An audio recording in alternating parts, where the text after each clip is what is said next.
बिस्मिल्लाहिर्रहमानिर्रहीम। अस्सलाम वालेकुम बच्चों। आज का हमारा जो टॉपिक है उसका नाम है घरेलू ज़िंदगी। घरेलू ज़िंदगी से मुराद ख़ानदानी ज़िंदगी, घर का माहौल कि हमें घर में इस्लामी असूलों के मुताबिक कैसे अपनी ज़िंदगी गुजारनी चाहिए। इस्लाम ने हमें तकरीबन दुनिया के ज़िंदगी गुजारने के हर पहलुओं के बारे में बहुत डिटेल से बताया है। हर जगह रहने के कुछ कवानीन होते हैं, कुछ ज़वाबित होते हैं जिसमें आ जाते हैं। तो इस टॉपिक में हम पढ़ेंगे घर में रहने के क्या असूल व ज़वाबित हैं, क्या कवानीन हैं जिसे हमें फ़ॉलो करना चाहिए।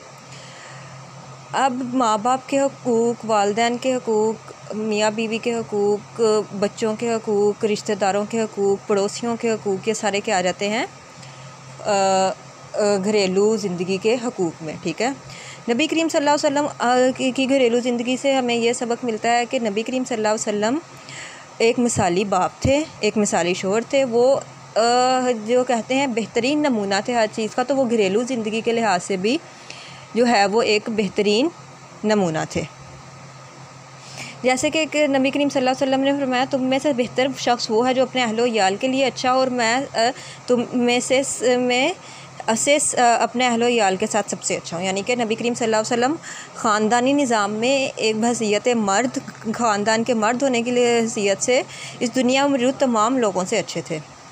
अदारे के लिए अब क्या होता है कि अदारा जो कोई काम करता है, जैसे कोई स्कूल, ऑफिस, कोई कंपनी, उसका एक सरबराह होता है, ठीक है, जिसे हम हेड कहते हैं।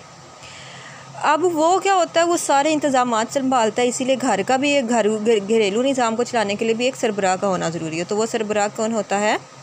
अल्लाह ताला के मुताबिक, इस्लाम के मुताबिक वो जो होता है शोहर होता है। अगर किसी इदारे का सरबराह ना होगा तो वो उसका निज़ाम दरहम बरहम हो जाएगा, उसकी कोई पूछ गिछ नहीं होगी।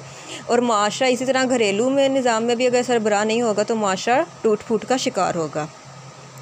जैसे कि है मर्द औरतों पर कवाम है, इसलिए अल्लाह ने बास को बास से अफजल बनाया, और इसलिए भी कि मर्द अपना माल खर्च करते हैं।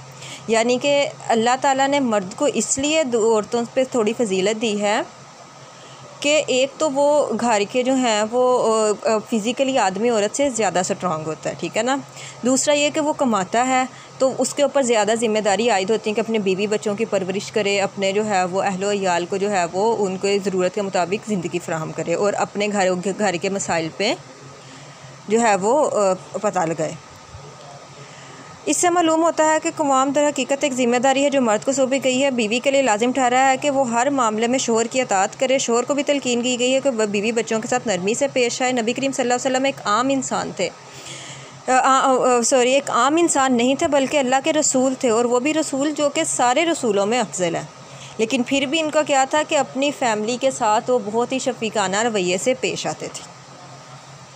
अगरचे घर को अल्लाह को अगर हाकमियत दे ही दी है तो इसका मतलब ये नहीं कि वो रोब चलाए और जो है वो बस अपनी मनमानी करवाए और दूसरों की बात ना सुने। कुछ मर्दों की आदत होती है कि वो फिर औरतों को बिल्कुल ही जो है वो इज़्ज़त या एहतराम या मोहब्बत जो है वो अपने बीवी बच्चों को नहीं देते। ऐसा नहीं है, उनके साथ हर तरह का ताबन करना चाहिए, उनके मोहब्बत से पेश आएँ। जैसे नबी करीम सल्लल्लाहु अलैहि वसल्लम ने हज़रत आयशा से एक मरतबा पूछा गया, रसूल सल्लल्लाहु अलैहि वसल्लम घर में क्या करते? तो आपने फरमाया घर के काम काज में मसरूफ़ रहते, जब नमाज का वक़्त होता तो नमाज के लिए उठ खड़े होते। इससे मालूम होता है कि आप घर का काम करना मर्द के लिए शर्मिंदगी का बाइस नहीं, क्योंकि ये पैगम्बर की सुन्नत है जिस पर अमल करना बासे सवाब है।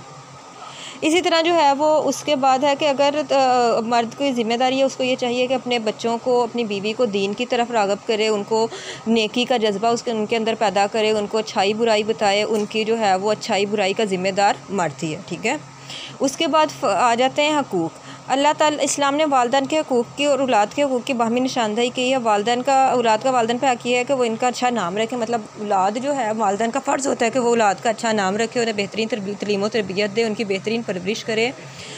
यानी परवरिश में ये नहीं कि आप उन्हें बस अच्छा पढ़ा दो और अच्छी जॉब्स पे लगा दो। बेहतरीन परवरिश ये है कि वो आखिरत के लिहाज से, दीनी लिहाज से भी एक अच्छे इंसान हो।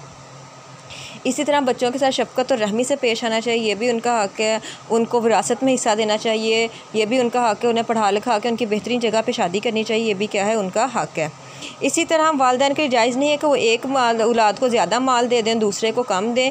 शरीयत में जिसने जिसका जितना हक़ रखा है, बेटियों का जितना रखा है उसे उन्हें बराबर, सारी बेटियों में बराबर तकसीम किया जाए। बेटे का जितना रखा है उतना दिया जाए, बीवी का जितना हक़ है उनको दिया जाए।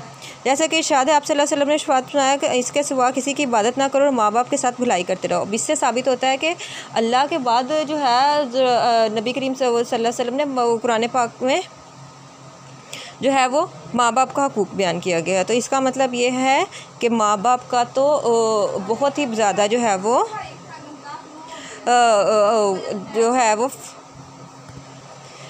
माँ बाप के बहुत ज़्यादा हकूक़ हैं, ठीक है ना। नबी करीम यहाँ तक कि माँ बाप की नाफरमानी करना कबीरा गुनाहों में शामिल है। इसलिए कुरान पाक में आपको बहुत जगह इरशाद मिलेगा कि माँ बाप के हकूक़ व फ़राइज़ क्या हैं। वालिदैन का हम पे हक़ इसलिए भी होता है कि अपनी पूरी ज़िंदगी हमें पालते हैं, हमारी परवरिश करते हैं और उनकी वो खिदमत करना आप पे फ़र्ज़ तो है ही, लेकिन उसका जो अजर खुदा के नज़दीक है वो इतना है कि अगर बेटा अपने माँ बाप को मोहब्बत की निगाह से देखे तो अल्लाह ताला इसे हर देखने के बदले में एक मकबूल हज का सवाब पहुँचाता है, यानी कि एक कामयाब कामिल हज का सवाब उसे पहुँचता है।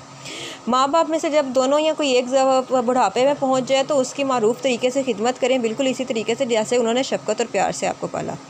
अब घरेलू ज़िंदगी के आदाब क्या हैं कि इस्लाम ने कहा हुआ है कि तमाम लोग जो हैं वो मिलजुल के रहें।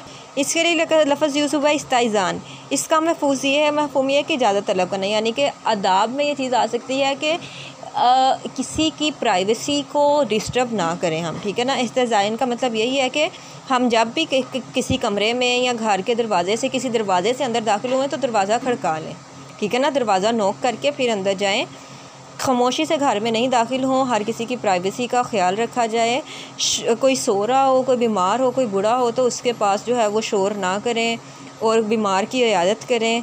और जो है वो बच्चों को भी इस बात की तरकीन दें कि बड़ों की इज़्ज़त करें और उनके एहतराम में किसी किस्म की कमी ना है। जी बच्चों, ये हमारा लेक्चर था, उम्मीद है आपको समझ आ गई होगी। अगर आपको इसमें से कुछ समझ नहीं आई तो कुछ भी पूछना चाहते हैं तो आप हमसे पूछ सकते हैं। इसी के साथ हमारा ये बाब भी कंप्लीट हो गया। कल इंशाल्लाह हम इखलाक व आदाब शुरू करेंगे, बाब नंबर 4।